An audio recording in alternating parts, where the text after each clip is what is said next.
불안형과 회피형 커플을 무너뜨리는 건 사랑이 부족해서가 아닙니다. 두 사람 모두 서로를 사랑한다고 말할 겁니다. 그들을 무너뜨리는 건 파괴적인 악순환에 갇혀서 빠져나오는 방법을 모르기 때문입니다. 한 사람은 가까워질 때 안정감을 느끼고 다른 한 사람은 거리를 둘 때 안정감을 느낍니다. 그래서 한 사람은 다가가려 하고 다른 사람은 멀어지려 하죠. 한 사람은 자신의 욕구를 채우고 관계에 대한 확신을 얻기 위해 감정을 고조시키고 다른 사람은 압박감과 버거움을 느껴 마음의 문을 닫아버립니다. 안전과 안정을 얻기 위한 각자의 대처 방식이 서로의 가장 깊은 두려움을 자극하게 되는 것입니다. 결국 두 사람은 옴짝달싹 못한 채 누구도 안전하다고 느끼지 못하게 됩니다. 자, 이제 이 문제를 해결해 봅시다. 하지만 그 전에 먼저 짚고 넘어가야 할 것이 있습니다. 불안형인 사람이 관계에서 가장 두려워하는 것은 무엇일까요? 바로 버림받는 것입니다. 관계의 연결고리를 잃는 것을 두려워하죠. 그럼 회피형인 사람이 가장 두려워하는 것은 무엇일까요? 거절당하거나 통제당하거나 자신의 독립성을 잃는 것입니다. 그래서 불안형은 조금이라도 거리감이나 단절을 느끼면, 즉 유대감이 훼손될지도 모른다는 실제적이거나 상상 속의 위협을 느끼면 상대를 쫓아갑니다. 불확실성을 몹시 싫어하기 때문에 거리를 좁히려 애쓰죠. 상황이 여전히 괜찮고 상대와의 친밀감이 그대로라는 확신을 원하기 때문입니다. 하지만 다가갈 때 불안하거나 공격적인 에너지를 뿜어내며 다가가면 상대방에게는 그것이 매달리거나 탓하거나 숨막히게 하는 것으로 다가옵니다. 이는 회피형 파트너가 다시 뒤로 숨어버리고 싶게 만들고 결국 회피형의 그러한 태도는 불안형 파트너의 유기 불안을 더욱 깊게 자극합니다. 정말 끔찍한 악순환이죠. 두 분 모두 이 관계가 잘 유지되기를 바란다면 서로를 자극하는 행동을 멈춰야 합니다. 겉보기엔 달라도 그 이면에는 두 사람 모두 그저 안전해지기 위해 발버둥 치고 있다는 것을 압니다. 하지만 문제는 서로 정반대의 방식을 사용하고 있고 그 방식들이 관계의 신뢰를 깨뜨리고 있다는 것입니다. 그러니 우리는 신뢰를 다시 쌓아야 합니다. 이런 관계들 대부분에는 수면 위로 드러나야 할 숨겨진 두려움이 있습니다. 장담하건대 두 사람 중 적어도 한 명은 자신의 취약한 모습을 보여주는 것을 안전하지 않다고 느낄 겁니다. 이것부터 바뀌어야 합니다. 파트너에게 물어보세요. 나에게 솔직해지는 게 안전하다고 느끼나요? 당신의 단점까지 포함한 진짜 모습을 보여주는 게 안전하다고 느끼나요? 상처받은 것이나 걱정거리를 털어놓아도 괜찮다고 느끼나요? 혹시 내 반응으로부터 자신을 보호해야 한다고 느끼진 않나요? 이 질문들에 대한 대답이 두 사람이 진심으로 서로를 신뢰하고 있는지 알려주는 중요한 단서가 됩니다. 관계가 살아남으려면 신뢰가 필수적입니다. 내 파트너가 내 편이라는 든든함이 있어야 합니다. 우리가 나누는 모든 대화, 습관, 상호작용, 특히 갈등 상황은 신뢰와 유대감을 쌓고 있거나 아니면 그것을 부수고 있는 중입니다. 회피형이거나 독립성이 지나치게 강한 파트너, 여러분 스스로가 이 관계가 변하기를 원해야 합니다. 나는 이대로도 괜찮으니 그저 상대방의 비위를 맞춰주기 위해 이 자리에 있다는 식의 생각은 통하지 않습니다. 상대방이 이 관계에서 행복하지 않다면 이 관계는 지속될 수 없습니다. 당신이 편안하다고 해서 다가 아니라는 뜻입니다. 당신이 상대방의 행복을 전적으로 책임져야 한다는 뜻이 아닙니다. 당신에게는 선택권이 있다는 뜻입니다. 두 사람 모두 만족할 수 있는 관계를 위해 노력하거나 아니면 떠나는 것을 선택해야 합니다. 다른 선택지는 없습니다. 두 사람 모두 서로에게 이 관계가 잘 작동할 수 있는 환경을 어떻게 만들지 질문해야 합니다. 좋은 관계를 원한다고 하면서 정작 파트너가 마음속 깊은 이야기를 솔직하게 털어놓을 수 있는 여유나 관심조차 내어주지 않는다면 앞뒤가 맞지 않습니다. 물론 솔직하고 취약해진다고 해서 무례하게 굴어도 된다는 뜻은 절대 아닙니다. 하지만 솔직함이나 취약함 없이는 신뢰와 친밀감은 결국 바닥을 드러내고 말 것입니다. 대부분의 관계에서는 한 사람이 불만이나 걱정거리, 감정 표현의 대부분을 도맡아 합니다. 관계 전문가인 존 가트맨과 줄리 가트맨 부부에 따르면 긍정적인 상호작용과 부정적인 상호작용의 비율이 20대 1이 되어야 관계가 건강하게 유지된다고 합니다. 20대 1의 긍정적인 상호작용, 즉 감사, 칭찬, 인정, 안아주기, 애정 표현, 배려 같은 것들이 필요합니다. 20대 1이 우리의 목표입니다. 그렇다고 불만을 절대 말하지 말라거나 감정을 억누르라는 뜻이 아닙니다. 저는 절대 그런 것을 권하지 않습니다. 하지만 부정적인 상호작용이 20번이고 긍정적인 상호작용이 단 한 번뿐인 관계가 건강한 방향으로 흘러갈 것이라 기대할 수는 없습니다. 불안형 파트너, 여러분의 마음을 잘 압니다. 저와 비슷하다면 지금쯤 속으로 왜 나한테만 그래? 고마워할 일이 있어야 고마워하지. 나는 정말 최소한의 것만 바라는데도 너무 집착한다고 비난받잖아. 기대치를 바닥까지 낮췄는데도 상대는 내 탓만 한다고 라고 생각하시겠죠. 이해합니다. 저도 그랬으니까요. 하지만 스스로에게 물어봐야 할 질문이 있습니다. 상황이 이렇게 안 좋은데 왜 나는 아직도 이 자리에 있을까? 정답은 여러분도 알고 있습니다. 마음속 깊은 곳에서는 상황이 변할 수 있다는 희망을 굳게 믿고 있기 때문입니다. 여러분이 지금 이 악순환의 어느 단계에 있는지 모르겠습니다. 많이 화가 나 있을 수도 있고 상처를 받았을 수도 있고 억울하고 씁쓸할 수도 있습니다. 저도 다 겪어본 감정들입니다. 제가 드리고 싶은 말씀은 이 관계가 살아남기를 원한다면 두 사람이 함께 노력하겠다는 공동의 목표를 가져야 한다는 것입니다. 저는 상대 파트너가 여러분의 애정 그릇을 더 채워주도록 감정에서 멀리 떨어져 방관하지 않도록 도울 것입니다. 그러니 여러분도 그 분노와 좌절감, 억울함을 건강한 방식으로 풀어내는 노력을 해야 합니다. 용서할 계획도 없이 원한과 씁쓸함만 품고 있으면서 관계가 좋아지기를 바랄 수는 없습니다. 무조건 헌신만 하다가 결국 내가 무조건 옳다는 착각에 빠진 건 아닌지 돌아봐야 합니다. 나는 이 관계에서 아무것도 바꿀 게 없다고 생각하는 것, 그것이 바로 이 역학관계의 문제 중 하나입니다. 이제 거리를 두려는 회피형 파트너에게 말씀드리겠습니다. 이 관계를 회복하고 싶다면 의도치 않게 상대방에게 준 상처를 묵묵히 보듬어주는 방법을 배워야 합니다. 이것은 타협할 수 없는 필수 조건입니다. 파트너는 자신의 아픔을 취약하면서도 지혜롭게 표현하는 법을 배울 것입니다. 그러니 당신은 그 아픔을 타당하게 인정해주는 법을 배워야 합니다. 방어적인 태도로 비난처럼 받아들이는 대신 호기심을 가지고 질문하며 경청하는 법을 배워야 합니다. 이것이 치유를 향한 첫걸음입니다. 이것이 바로 우리가 관계의 안전기지를 다시 만들고 신뢰를 구축하기 위해 노력해야 할 새로운 선순환입니다. 그렇게 되면 어려운 대화를 나누면서도 파트너가 내 편이라는 것을 믿을 수 있게 됩니다. 지금 당장은 두 사람 모두 서로에 대해 그렇게 믿지 못하고 있죠. 상대방이 내 약점을 이용하지 않을 거라는 믿음도 없고 나를 선의로 이해해 줄 거라는 믿음도 없으며 내 아픔에 신경 쓸 거라는 믿음도 없습니다. 이 모든 것이 바뀌어야 합니다. 저는 지금 누구의 잘못인지 따지려는 게 아닙니다. 편을 가를 생각도 없습니다. 저는 그저 여러분의 관계가 번창하는 편에 서 있습니다. 그래서 그것을 위해 무엇이 필요한지 말씀드리고자 합니다. 두 분이 그 노력을 기울일지 말지는 여러분의 선택이지만 이 관계를 구하려면 두 사람 모두의 노력이 필요합니다. 양쪽 모두에게 좌절감과 상처가 있습니다. 회피형 파트너가 감정을 분리하고 억누르는 것에 그저 조금 더 익숙할 뿐 그들 역시 상처받았습니다. 그들은 자주 비난받고 공격당하고 비판받고 나쁜 사람으로 몰린다고 느낍니다. 자신이 무엇을 하든 항상 실패자라는 꼬리표가 붙을 것이라고 느낍니다. 그러니 이제 서로에게 그것이 사실이 아니라는 것을 보여줍시다.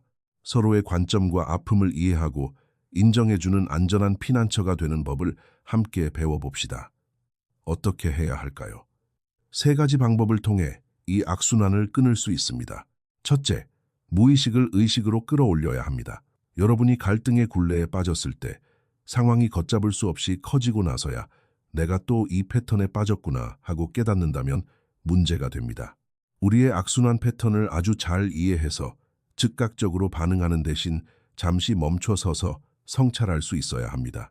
성찰해보면 여러분의 과거에 비추어 볼 때 지금의 행동이 충분히 이해가 될 것입니다. 당신이 관계를 깊이 맺는 것을 두려워하는 데는 이유가 있습니다. 불안에 떨며 계속해서 전화를 걸거나 메시지를 보낸 데는 이유가 있습니다. 관계에서 누군가 무언가를 기대하기 시작할 때 숨이 막히는 것 같았던 데는 이유가 있습니다. 자신의 취약함을 드러내는 것을 끔찍하게 두려워하는데도 다 이유가 있습니다. 우리의 첫 번째 임무는 그 이유를 이해하는 것입니다. 그 뿌리에는 대개 두려움과 수치심이 자리 잡고 있습니다. 사랑 뒤에 바로 상처가 숨어 있을까봐 확신하지 못합니다. 내가 친절과 존중을 받을 자격이 있는지 확신하지 못합니다. 여러분에게 건강하고 일관된 사랑이 주어진 적이 없었기에 진짜 건강한 관계가 어떤 모습인지 잘 모릅니다. 마음속 깊은 곳을 들여다보면 불안형과 회피형 모두 거절이라는 똑같은 두려움과 싸우고 있습니다. 두 파트너 모두 무의식적으로 거절당하지 않으려면 어떻게 해야 할까를 스스로에게 묻고 있습니다. 한편으로는 남의 비위를 맞추려 합니다. 내 감정과 욕구보다 다른 사람의 감정과 욕구를 우선시하고 살얼음판을 걷듯 눈치를 보고 아주 작은 애정에도 만족하고 평화를 유지하기 위해 침묵하고 선을 긋지 않은 채 그저 상대가 나를 좋아하게 만들려고 애쓴다면 거절을 피할 수 있을지도 모릅니다. 잠시 동안은 효과가 있을지 모르지만 결국 감정적으로 다가갈 수 없는 사람들과 관계를 억지로 이어가려 하기 때문에 그 화살은 항상 자신에게 돌아옵니다. 상대가 당신에게 너무 집착한다고 말할 때 당신은 그 말을 믿어버립니다. 버림받지 않기 위해 스스로를 버리는 셈이죠. 그 끝이 어디인지 저는 정확히 알고 있습니다. 바로 뼈저린 외로움과 원망입니다. 다른 한편으로는 내가 거절당하기 전에 먼저 그들을 밀어낸다면, 내 감정과 기분을 마비시킨다면, 다른 것에 주의를 돌린다면, 지나치게 독립적으로 행동하며 그 누구에게도 의지하지 않는다면, 누군가와 너무 가까워지는 것을 스스로 허락하지 않는다면 상처받는 것을 막을 수 있을지도 모릅니다. 이 역시 잠시 동안은 효과가 있겠지만 문제는 당신이 충분히 사랑을 주지 않는다거나 배려심이 없다거나 감정적으로 곁에 있어주지 않는다고 불평하는 사람들과 계속 엮이게 된다는 것입니다. 수치심으로 가득 차 있어서 실패할까 두려워 새로운 것을 시도하려는 의욕조차 내지 못하죠. 당신이 신경 쓰지 않아서가 아니라는 걸 압니다. 하지만 진실은 스스로 세워둔 그 두꺼운 마음의 벽 밖에서는 전혀 안전함을 느끼지 못한다는 것 아닙니까? 스스로에게 물어봅시다. 지금까지 자신 말고 누구에게 의지해 본 적이 있습니까? 아무도 없을 겁니다. 이제 이 관계의 역학이 보이시나요? 한쪽은 타인에게 초점을 맞춥니다. 불안형은 안전감을 외부에서 얻으려 하고 회피형은 내부에서 얻으려 합니다. 어느 쪽이 더 나쁘다고 말할 수 없습니다. 둘 다 안전해지기 위한 잘못된 시도일 뿐이며 결국 두 방식 모두 관계를 망치게 될 것입니다. 두 성향 모두 어린 시절의 상처에서 비롯됩니다. 있는 그대로의 내 모습으로는 안전하다고 느끼지 못했을 가능성이 큽니다. 사랑받고 인정받으려면 가면을 써야 한다고 느꼈을 것입니다. 다른 사람의 기분을 세심하게 살펴야 한다고 느꼈을 겁니다. 그래서 여러분은 방 안의 공기가 바뀌는 것을 누구보다 먼저 알아채는 사람이 된 것입니다. 오해하지 마세요. 우리의 어린 시절이 모든 잘못된 행동의 변명거리가 될 수는 없습니다. 부모님을 탓하자는 것도 절대 아닙니다. 단지 여러분의 어린 시절이 하나의 교실이었고 여러분이 알게 모르게 그곳에서 수많은 것들을 배웠다는 사실을 인정하고 이해하자는 것입니다. 사람들을 정말 믿어도 되는지, 내 감정을 억눌러야 할지, 표현해야 할지를 배웠을 것입니다. 누군가에게 의지하려고 할 때마다 실망만 돌아왔으니 차라리 나 혼자 인생을 살아가는 게 낫겠다고 배웠을 수도 있습니다. 그들이 나를 실망시키는 건 시간 문제라는 것도 배웠을 겁니다. 원하는 것을 얻으려면 소리를 질러야 한다는 것도 배웠을 수 있습니다. 아니면 반대로 아무리 소리쳐도 아무도 도와주러 오지 않는다는 걸 깨닫고 에너지 낭비라 여겨 오래전에 소리 지르기를 포기했을 수도 있습니다. 그래서 내면으로 숨어들었고 그것이 지금 갈등 상황에서 마음의 문을 닫아버리는 이유 중 하나가 된 것입니다. 그 결과 파트너는 수년 전에 여러분이 그랬던 것처럼 홀로 버림받고 아픔 속에 남겨지게 되죠. 하지만 우리는 이것을 바꿀 수 있습니다. 첫 번째 단계는 서로를 완벽하게 이해하는 것입니다. 각자의 두려움과 안전을 향한 고유한 욕구가 우리의 행동에 어떤 영향을 미치는지 이해하기로 선택하는 것입니다. 그러면서도 상처를 준 행동에 대해서는 서로 책임을 질 수 있습니다. 각자의 행동이 왜 그럴 수밖에 없었는지 공감할 수 있습니다. 그렇다고 해서 계속 상처를 주거나 부당한 대우를 받는 것을 참고 넘어가라는 뜻은 절대 아닙니다. 흥미로운 점은 때때로 우리의 파트너가 우리가 피하고 싶어하는 아직 치유되지 않은 내면의 모습들을 비춰주는 거울 역할을 한다는 것입니다. 상대방에게 느끼는 짜증, 불안감, 방어적인 태도는 때때로 상대방이 한 행동 자체보다는 내 안에서 자극받은 과거의 패턴과 상처와 더 관련이 있습니다. 그런 점에서 관계는 아주 강력 스승이 됩니다. 때로는 손가락을 나 자신에게로 돌려 이 반응이 나에 대해 무엇을 보여주고 있는가? 나는 아직 어느 부분에서 치유가 필요한가? 라고 물어야 합니다. 그런 관점으로 관계에 접근할 때 우리는 고통의 순간을 성장과 더 깊은 유대감의 기회로 바꿀 수 있습니다. 먼저 내 안에서, 그리고 상대방과 함께 말입니다. 불안형 파트너, 여러분께 한 가지 경고의 말씀을 드리고 싶습니다. 우리는 파트너가 왜 그런 행동을 하는지 알아내기를 아주 좋아하죠. 그 이유를 연구하고 공부하는데 많은 시간을 쏟습니다. 하지만 어느 시점에 다다르면 저는 상대가 왜 여러분을 방치하는지 그 이유에는 관심이 없습니다. 저는 왜 여러분이 상대를 고치고 치유하고 변화시키는 것이 자신의 역할이라고 생각하는지에 더 관심이 있습니다. 왜 자신에게 좋지 않다는 것을 알면서도 이 관계에 계속 머물러 있는지에 더 관심이 있습니다. 상대가 왜 여러분에게 함부로 대하는지, 왜 관계에 확신을 주지 않는지는 중요하지 않습니다. 상대가 나르시시스트의 특징을 가졌든 그저 나쁜 사람이든 어느 순간부터는 그게 무슨 상관이야 라고 말할 수 있어야 합니다. 왜 그런지 묻는 것을 멈추세요. 상대를 대신해 치유해 주려는 노력도 멈추세요. 그 사람이 언젠가 변할 거라는 헛된 환상도 버리세요. 그저 현실의 상황을 솔직하게 직시하세요. 아무것도 변하지 않는다면 나는 여전히 이 관계에서 만족할 수 있을까? 때로는 어떻게 변할 수 있을 거라는 헛된 희망이 여러분을 추참합니다. 여러분은 자신이 처한 현실에 솔직해져야 하고 이 관계를 떠날지도 모른다는 두려움과 정면으로 마주해야 합니다. 버림받는 고통을 누구보다 잘 알기에 상대방이 그런 감정을 느끼지 않기를 바란다는 걸 압니다. 절대로 상처 주고 싶지 않겠죠. 하지만 때로는 이 관계에 계속 머무는 것이 여러분이 진정으로 행복함을 느낄 수 있는 진짜 인연을 만나는 것을 가로막고 있을 수도 있습니다. 상대방이 나쁜 사람이라서가 아니라 단지 여러분의 짝이 아닐 뿐입니다. 그래도 괜찮습니다. 불편했던 점에 대해 취약함을 드러내고 정중하게 대화하려 했을 뿐인데 그것 때문에 관계가 무너진다면 그 관계는 오로지 당신이 스스로의 목소리를 죽이고 자신을 버려가며 간신히 유지해 온 것에 불과합니다. 그런 관계는 결코 지속 가능하지 않습니다. 이 악순환을 끊고 싶다면 가면을 벗고 당신의 필요와 욕망, 그리고 원하는 것에 대해 취약하고 솔직해지기를 선택하세요. 평생 다른 사람의 필요를 우선시하느라 내 욕구가 무엇인지조차 모른다면 지금이 바로 그것을 알아낼 시간입니다. 여러분의 진실한 모습으로 나타나세요. 때로는 그것이 상대를 밀어낼 수도 있습니다.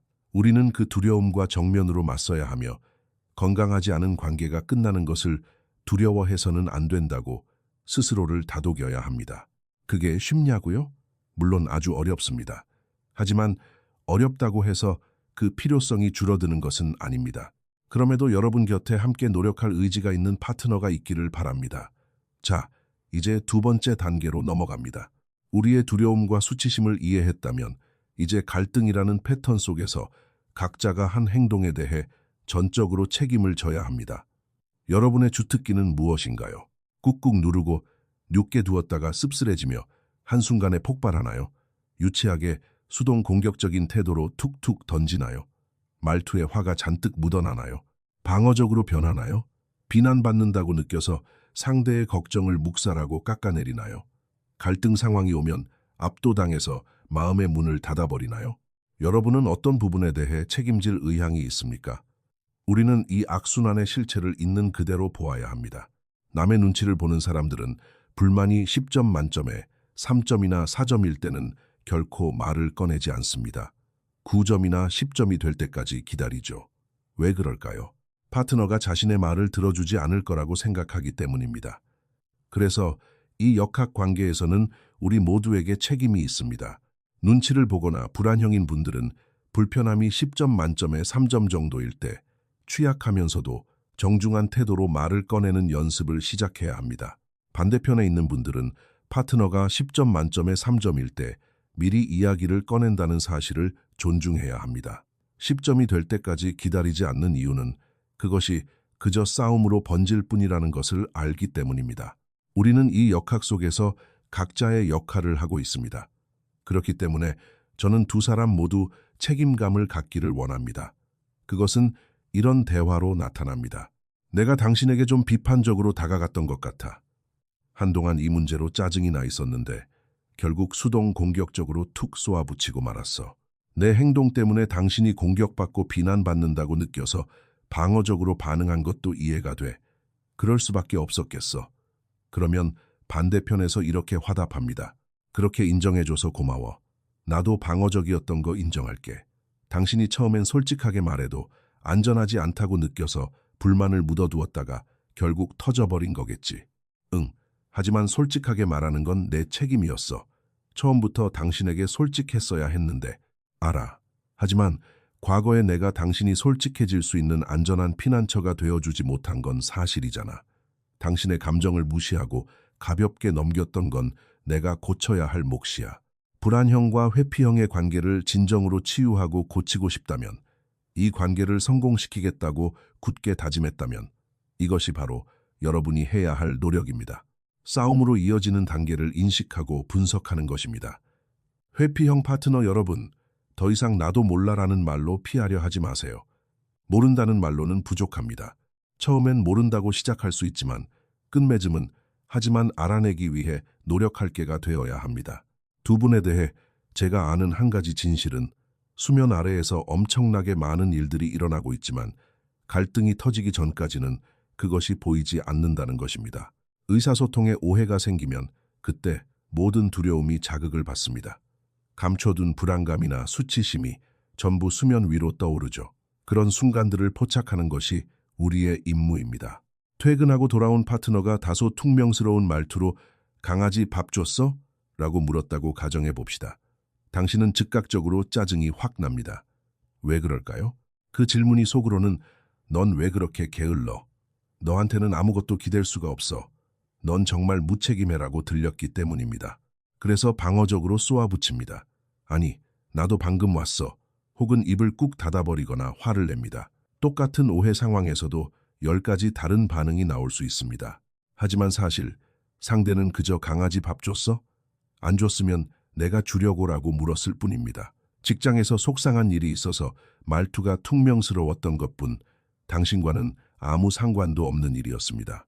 이것이 바로 양쪽 모두가 겪는 문제의 핵심입니다. 하지도 않은 말을 혼자 지레짐작으로 듣습니다.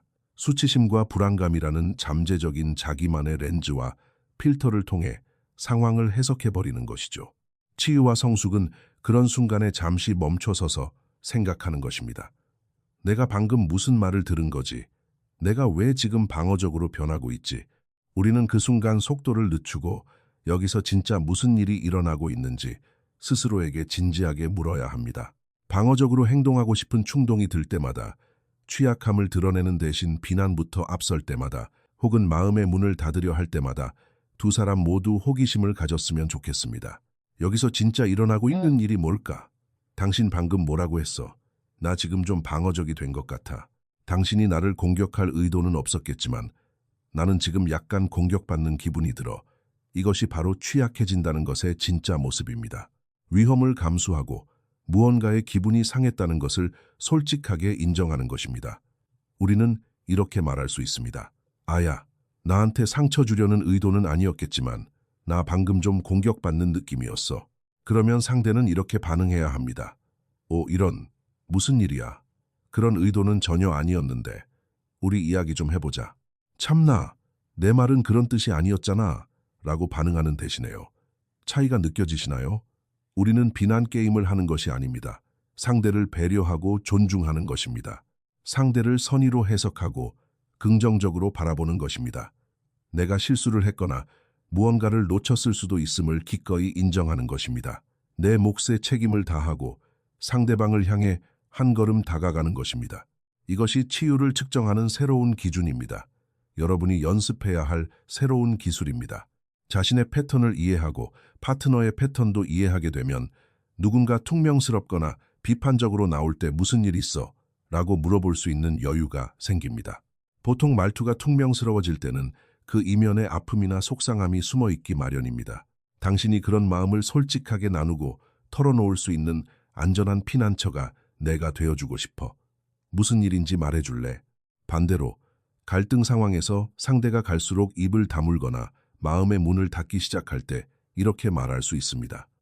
당신 표정이 좀 굳은 것 같아. 혹시 비난받거나 공격당한다고 느끼고 있어? 보통 이럴 때 당신이 그렇게 느끼잖아. 내가 당신의 생각을 존중하지 않아서 입을 다문 거야. 당신이 그렇게 느끼지 않았으면 좋겠어.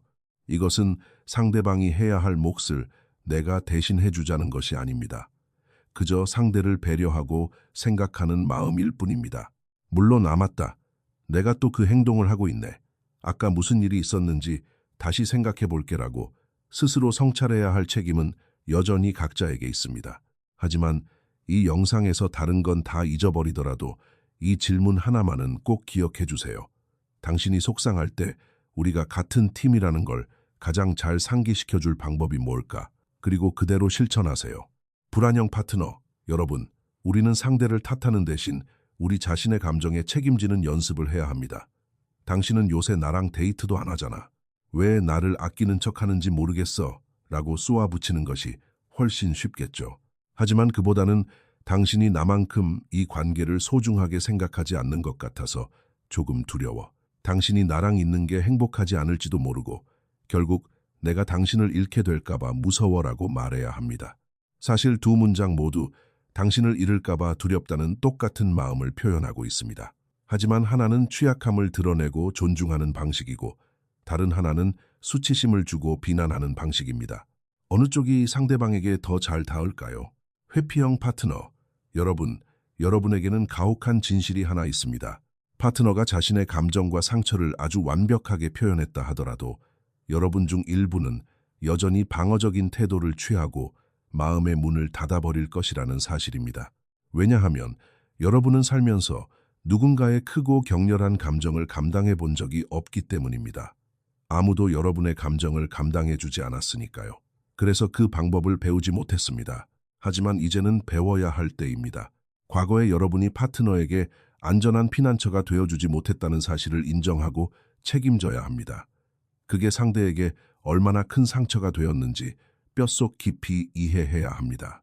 누군가에게 상처 주고 싶지 않아서 철저히 고립을 선택했던 여러분에게 이것이 얼마나 힘든 일인지 잘 압니다. 하지만 여러분이 마음의 문을 닫았을 때 상대가 얼마나 버거웠을지, 얼마나 두려웠을지 깊이 공감해야 합니다. 그들은 철저히 혼자 버림받았다고 느꼈을 것입니다. 파트너에게 상기시켜 주세요. 나도 이런 것들을 배우기 위해 노력하고 있어. 당신이 나에게 솔직해지고 기대어주면 좋겠어. 당신에게 안전한 피난처가 되어주고 싶어. 자신의 수치심이라는 렌즈를 통해 모든 것을 듣는 습관을 멈춰야 합니다. 그래, 내가 최악의 파트너네. 그냥 나랑 헤어져. 이런 말은 이제 그만둬야 합니다. 왜냐하면 그 말은 모든 초점을 다시 여러분 자신에게로 돌려버리기 때문입니다. 파트너는 여러분에게 작은 배려나 위로를 바라고 다가왔는데 오히려 상황을 뒤집어 이제는 상대가 여러분을 위로하게 만들고 있습니다. 아, 난 최악이야 라는 식의 태도는 결코 어떤 유대감이나 친밀감으로도 이어지지 않습니다. 사실 여러분 중 많은 분들이 삶에서 트라우마를 겪었고 나는 충분히 좋은 사람이 아니다. 혹은 나는 사랑이나 친절을 받을 자격이 없다는 깊은 믿음을 가지고 있습니다. 물론 여러분은 그럴 자격이 충분한데도요. 진짜 내 모습을 알게 되면 상대가 나를 떠날 거라는 두려움도 있죠. 하지만 사실이 아닙니다. 상대는 여러분의 진짜 모습을 알게 되기를 그 무엇보다 간절히 원하고 있습니다. 물론 사랑은 위험을 감수하는 일입니다. 의심의 여지가 없죠. 하지만 게임을 절반만 해서는 안 됩니다. 온몸을 던져야 합니다. 그것이 독립성을 잃는다는 뜻은 아닙니다. 그저 건강한 정서적 유대가 어떤 모습인지 배워나가는 과정일 뿐입니다. 마음의 벽을 높게 쌓아둔 채로는 결코 경험할 수 없는 일입니다. 당신 말이 맞습니다. 벽을 허물면 상처받을 위험에 노출되겠죠. 사랑의 세계에 오신 것을 환영합니다. 사랑은 원래 그런 위험을 품고 있습니다. 상처받을 때가 더 많지만 그 위험을 감수할 만큼 충분한 가치가 있습니다. 당신의 기준을 지키면서 여전히 독립적일 수 있습니다. 하지만 상대에게서 유대감과 신뢰, 친밀감을 빼앗아 놓고 그것을 사랑이라고 부를 수는 없습니다. 그것은 사랑이 아니라 그저 두려움일 뿐입니다. 언젠가 여러분의 삶을 거쳐간 다른 사람들처럼 여러분이 취약해졌다는 이유로 여러분에게 벌을 주지 않는 사람을 만나기를 바랍니다. 한결같이 일관된 사랑을 만나기를 바랍니다. 그리고 관계가 끝날 거라는 두려움 없이 기꺼이 마음을 열고 당신의 더 많은 것을 내어줄 수 있을 만큼 안전함을 느끼기를 진심으로 바랍니다. 자, 이제 마지막 세 번째입니다. 숨겨진 두려움, 수치심, 의심, 불안감들이 어떻게 우리를 조종해 왔는지 이해했다면 우리 두 사람이 갈등의 굴레 속에서 어떤 춤을 추고 있었는지 보게 됩니다. 아, 그렇구나. 내가 이렇게 행동했을 때 당신은 속으로 그렇게 느꼈고 그래서 그런 반응을 보인 거구나. 이제 완전 이해가 가. 이 모든 것을 이해했다면 이제 미래를 위해 새로운 것을 실천하기로 굳게 다짐해야 합니다. 우리는 새로운 기준과 비전에 함께 합의해야 하고 과거에 의도치 않게 상대방에게 주었던 상처의 타당성을 인정해 주어야 합니다.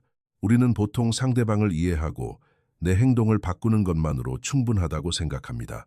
물론 훌륭한 시작이고 관계를 엄청나게 개선해 주겠지만 앞서 말했듯 그것만으로는 과거에 의도치 않게 주었던 상처를 온전히 치유할 수 없다는 것 또한 사실입니다.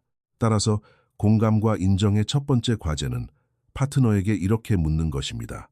과거의 내 반응들이 당신에게 어떻게 상처가 되었는지 이야기해 줄래? 그런 다음 우리의 역할은 침묵을 지키는 것입니다. 하지만 멍하니 쳐다보기만 할 정도로 가만히 있으라는 뜻은 아닙니다. 만약 파트너가 말없는 반응만을 원했다면 혼자 일기장에 아픔을 적었겠죠. 파트너는 당신이 온전히 그 순간을 함께 해주기를 원합니다. 감정적으로 교감해주기를 원합니다. 적절하게 눈을 맞추고 파트너의 표정에 담긴 감정을 거울처럼 따라하며 반응해주세요. 상대가 무언가에 정말 상처받았다고 말할 때, 아, 그렇구나. 정말 이해가 되라는 표정을 지어주는 것입니다. 이는 그저 형식적으로 하는 척하거나 상대를 속이려는 것이 아닙니다. 어떻게 공감해야 하는지 배워가는 과정입니다. 우리는 그들의 아픔을 진정으로 이해하지 못하면 결코 공감할 수 없습니다. 적절한 질문을 던지지 않으면 제대로 이해할 수도 없죠. 그러니 묻고 경청하고 고개를 끄덕여주고 손을 잡아주고 등을 쓰다듬어주며 이렇게 말하세요. 이런 이야기 꺼내기 쉽지 않았을 텐데 말해줘서 정말 고마워. 그리고 이렇게 말해보세요. 당신이 왜 그렇게 느꼈는지 이제야 알겠어. 충분히 그럴 만해. 다음번에 내가 어떻게 다르게 행동하면 그 순간에 당신이 더 안전하고 존중받는다고 느낄 수 있을까? 이런 대화를 나눌 때의 목표는 취약함과 정중함을 잃지 않는 것입니다. 상대방이 과거에 나에게 어떻게 상처를 주었는지 이야기하다 보면 화가 나고 좌절감을 느끼는 것은 지극히 당연한 일입니다.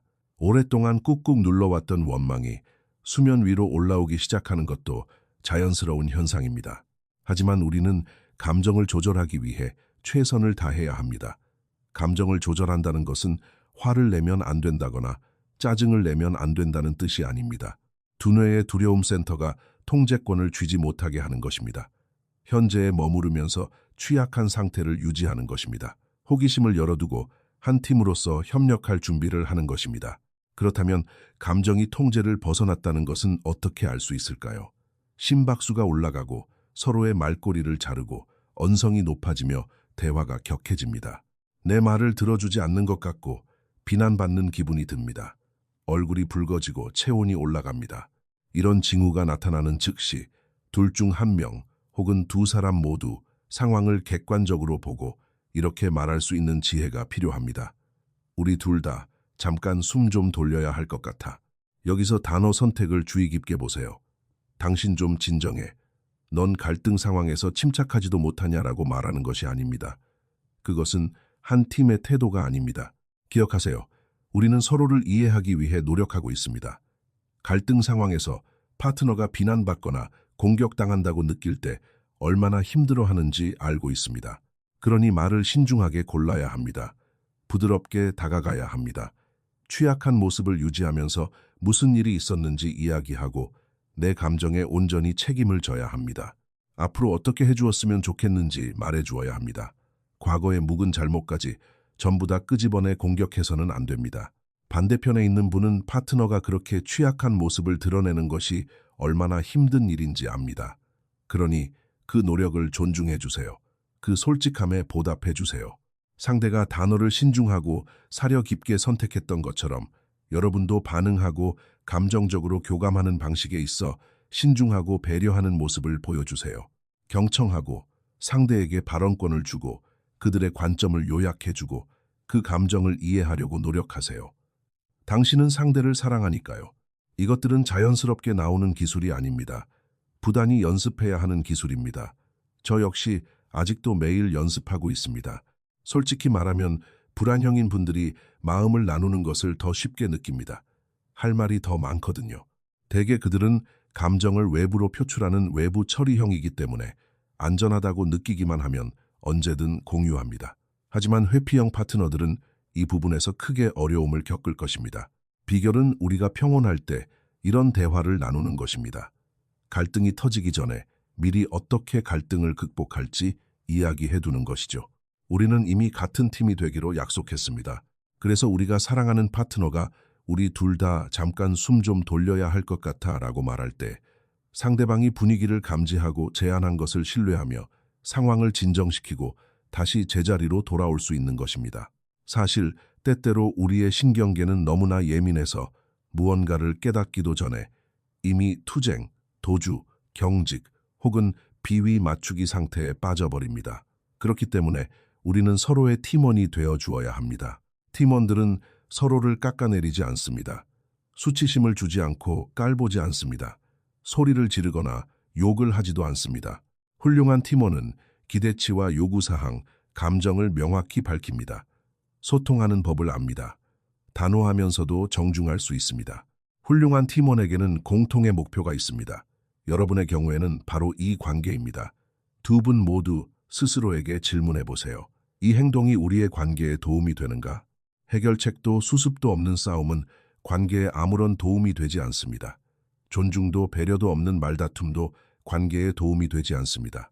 당신의 행동은 신뢰와 유대감을 쌓고 있습니까? 아니면 그것을 부수고 있습니까? 관계를 무너뜨리는 행동이 있다면 당장 버리세요. 어떤 행동이 신뢰를 쌓고 어떤 행동이 무너뜨리는지 모르겠다면 자리에 마주 앉아 그것에 대해 깊이 대화해 보세요. 당신에게 신뢰를 주는 행동은 무엇이고 신뢰를 깨는 행동은 무엇인가요? 무엇이 기분 좋게 다가오고 무엇이 그렇지 않은가요? 위기를 극복하고 성공하는 커플들은 이 정보를 아주 간절히 알고 싶어 합니다. 여러분의 곁에 있는 불안형 파트너에게는 안심시켜주는 것이 그 무엇보다 달콤하게 느껴집니다. 그러니 메시지를 보내고 전화를 걸고 작은 쪽지를 남겨주세요. 연애 초창기에 했던 그 다정했던 행동들을 다시 해보세요. 상대가 어떻게 할 때 가장 사랑받는다고 느끼는지 알아내고 그 행동들을 해주세요. 아니면 그저 이번 주에 당신이 가장 우선순위에 있고 사랑받고 있다고 느낄 수 있게 내가 해줄 수 있는 두 가지가 뭘까? 당신의 경계를 넘지 않는 선에서 말이야 라고 물어보고 실천하세요. 주기적으로 파트너의 상태를 확인해 주세요. 여러분이 생각하는 것보다 훨씬 자주 해주시는 게 좋습니다. 이런 감정 중심의 대화를 나누는 인내심을 기르세요. 우리가 이야기한 모든 기술들, 취약해지는 법, 내면의 세계를 이야기하는 법, 상대의 내면에 대해 묻는 법, 경청하고 인정하는 법을 연습하세요. 당신에게 더 어려운 일이라는 걸 압니다. 마이너스에서 시작하는 기분이겠지만 그래도 당신은 해낼 수 있습니다. 상태를 확인할 때는 오늘 하루가 어땠는지 물어봐 주세요. 기분이 어떤지 묻고 요즘 무엇에 흥미를 느끼고 신나 있는지 물어봐 주세요. 함께 계획하고 싶은 휴가에 대해 이야기해 보세요. 회피형 파트너 여러분, 당신이 상대를 배려하고 아낀다는 것을 저는 압니다. 당신이 상대를 위해 그 자리에 있다는 것도 압니다. 하지만 여러분, 내면의 상처 때문에 자신에게 집중하는 자기중심적인 성향이 강해진 것입니다. 그러니 이제는 자신을 내려놓고 이타적으로 변하는 연습을 해야 합니다. 당신의 마음을 믿고 맡길 수 있는 사람이라면 마음을 열고 그 안을 보여주어야 합니다. 사실 우리 모두에게는 각자의 내면 세계가 존재합니다. 필요와 욕구, 그리고 갈망이 있습니다.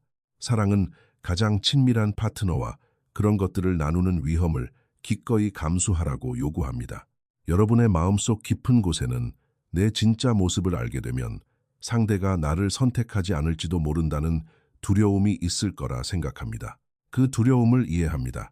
저 역시 가끔 그런 두려움을 느끼니까요. 하지만 겉핥기식의 피상적인 관계만 유지한다면 우리의 내면 세계와 감정을 나누기를 거부하고 상대의 마음에 호기심을 갖지 않는다면 우리는 관계를 가치 있게 만들어주는 가장 아름다운 친밀감을 놓치고 맙니다. 당신의 파트너는 당신과의 진짜 친밀감에 몹시 굶주려 있을 가능성이 큽니다. 그것이 두려운 것은 당연합니다. 압도당하는 기분이 드는 것도 지극히 정상입니다.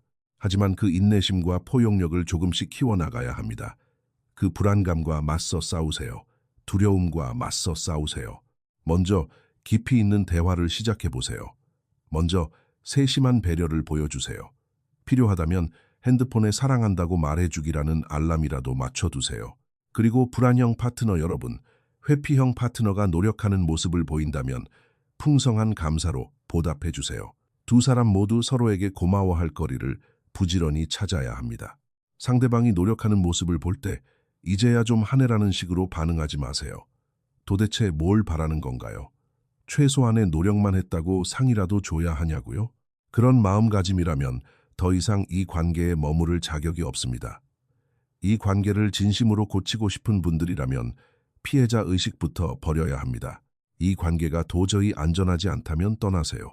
하지만 관계를 개선하고 싶다고 말하면서도 정작 갈등 상황에서 내 몫의 책임은 요리조리 피하고 파트너의 실패만 끈질기게 지적하지는 마십시오. 나는 항상 옳다는 독선적인 태도를 버리고 부드러운 취약함으로 다가가는 법을 배워야 합니다. 불안형인 분들은 매달리는 습관을 고쳐야 합니다. 유대감을 원하지 말라거나 기준을 낮추라는 뜻이 아닙니다. 그저 최소한의 관심을 바랄 뿐이라는 것도 잘 압니다. 제가 드리고 싶은 말씀은 우리의 안정감이 온전히 상대방에게서만 오는 것인지 스스로에게 솔직해져 보자는 것입니다. 사람들이 진짜 매력적으로 느끼는 사람이 어떤 사람인지 아시나요? 자신의 가치와 자존감을 관계에서만 찾지 않는 사람입니다. 혼자서도 충분히 행복할 수 있는 사람입니다. 자신만의 확고한 기준과 가치관을 가지고 있고 다른 사람을 위해 자기 자신을 버리지 않는 사람입니다. 그런 사람은 정말 매력적입니다. 불안형 애착은 저를 과거에 단단히 추참해 두었습니다. 마음속 깊은 곳에서 제가 과연 우선순위가 될 자격이 있는지 확신하지 못했으니까요. 제가 상대방에게 베푸는 존중과 배려를 저도 똑같이 받을 자격이 있는지 확신이 없었습니다.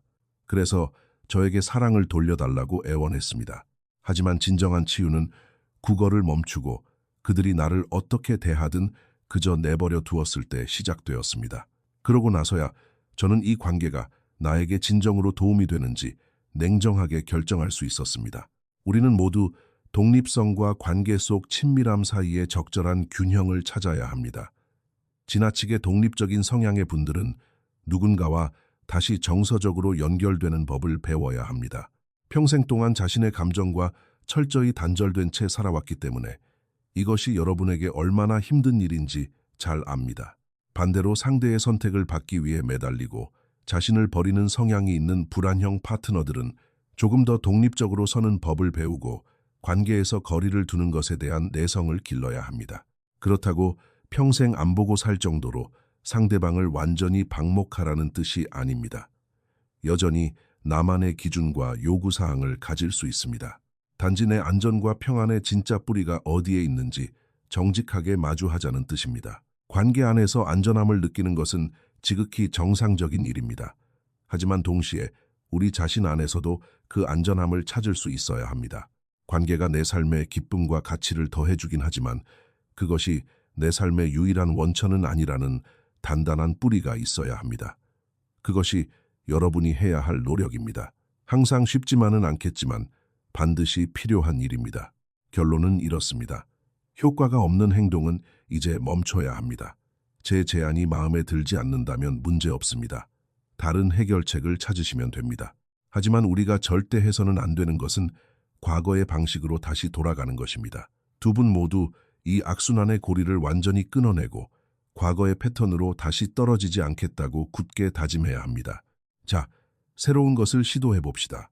오래된 트라우마들을 치유해 봅시다.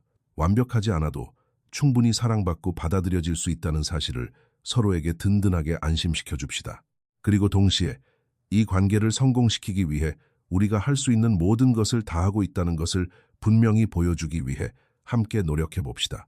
싸움의 속도를 늦추고 천천히 가봅시다. 취약한 모습을 꺼내 보여줍시다. 불만과 불평 속에 숨겨져 있던 채워지지 않은 욕구와 감정의 조각들을 하나로 연결해 봅시다. 우리가 한 배를 탄 같은 팀이라는 사실을 서로에게 끊임없이 상기시켜 줍시다. 시청해 주셔서 정말 감사합니다. 이 영상이 어떤 방식으로든 여러분에게 도움이 되었기를 바라며 다음 영상에서 뵙기를 고대하겠습니다.